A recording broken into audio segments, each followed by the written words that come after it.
दीप ज्योति परम ज्योति दीप ज्योति परम ज्योति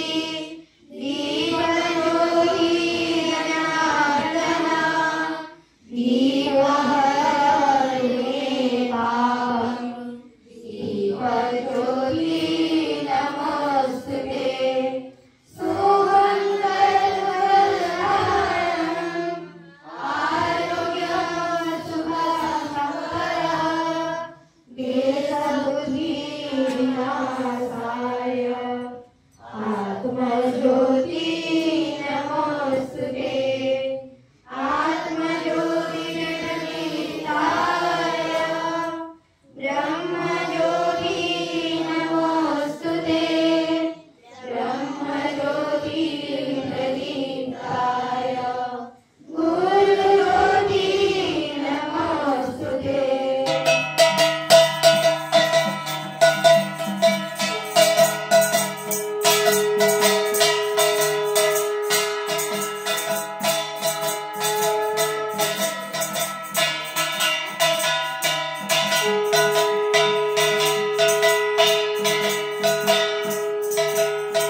आमे सब कौन करता पिला माने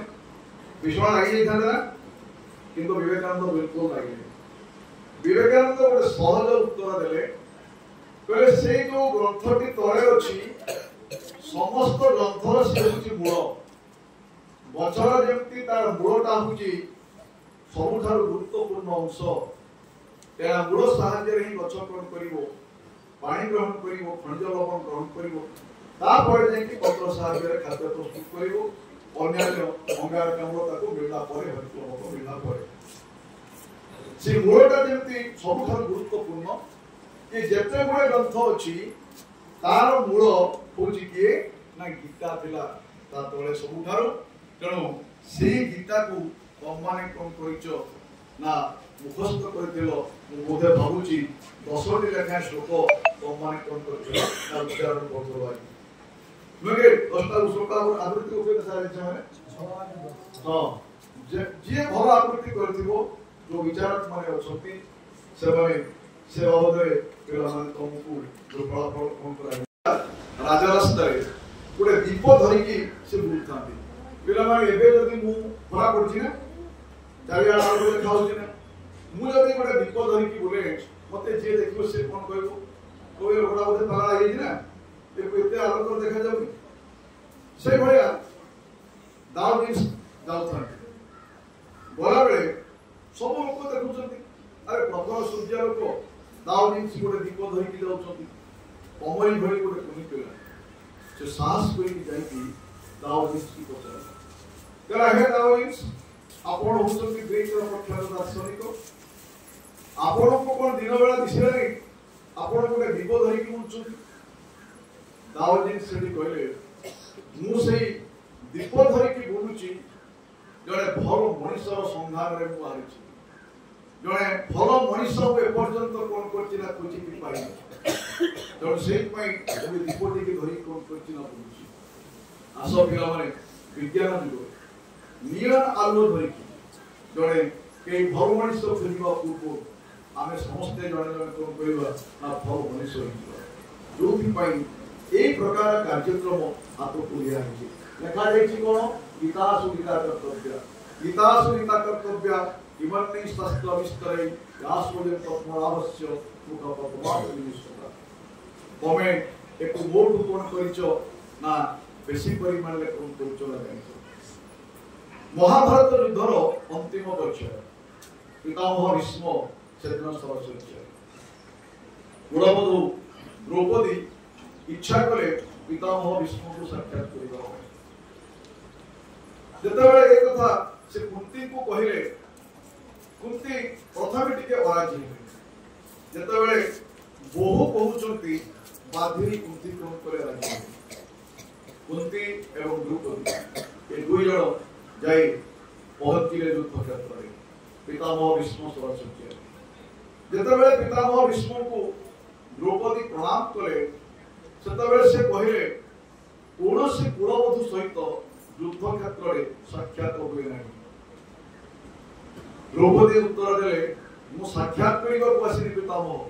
मु आसी आज आपण को गोटे प्रश्न पचारिबा ठीक अछि पचार सेदिन जेतेबेले मते कुरुसभा रे दुशासन एवं दुर्योधन दुई जण विवस्त्र करुतले आपण कृपाचार्य द्रोणाचार्य ये तीन जन कहीं चुपचाप बसते यही प्रश्नर उत्तर जानापी मुझे पितामह भीष्म अनेक समय निरवता पर से उत्तर देते से दिन मुझे समय को बुझीपारी नी आ दुर्योधन विषाक्त खाद्य मो शरीर भितर विष भरी देता तेणु समय को ठीक भाव में बुझीपारी नी पिला माने ए समय हूँ सबुठार मूल्यवान ए समय तुम मन आसबनी समय को नष्ट कर समय आज मत नष्ट कर तेणु समय को निश्चित भाव में कौन कर गुरुत्व दब मन देकी पाठ पढ़ो जिते प्रकार प्रतियोगिता होनुष्ठान मान निश्चित भाव में समस्त प्रतियोगिता तुम मैंने अंशग्रहण कर गोटे जिन देख मुझे गीतार प्रतियोगिता हो अरे 10टा गीतार श्लोक शुणे शिखिल यहाँ कौन कर मो जीवन में काम लगे क्या गीता आमको नीति शिक्षा दी आम जीवन में भविष्य जीवन जो रही प्रत्येक दिन को काटापी गीता कौन करे मत नीति शिक्षा दी जहाँ कौन शास्त्र में ना तेणु आम जो पाप पुण्यर कथा कौन करती बेले बेले विचार को नियंती कुनी कुनी पिला माने 18 खंड पुराण अच्छी 18 पुराणेषु